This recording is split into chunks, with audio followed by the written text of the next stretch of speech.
Maşını evdə özün necə ximçisk edə bilərsən, onu göstərəcəm sizə. Bəli əziz dostlar, bugünkü vlogumda maşını evdə özün necə ximçisk edə bilərsən, onu göstərəcəm sizə. Ximçisk eləmək üçün bizə lazımdır iPhone-un məhsulu, 12 faktör, totka lazımdır bizə. Bir də suyu doldurub içinə püskürtmək üçün su fıskırılan lazımdır bizə. Qolantının vəziyyətinə baxın nə gündədir. İlk öncə iPhone-dan aldığımız məhsulu tökürük 5 litr suya qarışdırırıq.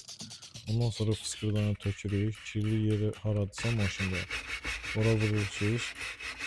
Daha sonra oranı yaxşı şotkalamaq lazımdır ki, bütün kiri çıxarsın. Şotkalayandan sonra bizə lazımdır. Ən sonda nəm əski lazımdır. Onunla silirsən. Bu qədər sadədir. Bütün kiri çıxardır. Gördüğünüz kimi qol altında nə qədər kir vardı, hamısı qaldı əskinin üstündə.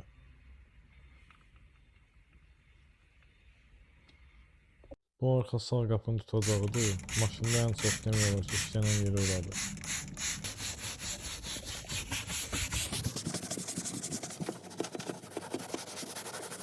Çox qəşəng sürtmək lazım şapkayla ki, kirin hamısını çıxartsın.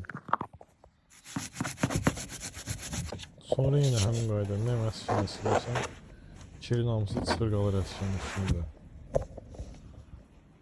Və bu da nəticəsi tərtəmiz. Növbəti vlogumda İstanbul səyahətimi paylaşacağım.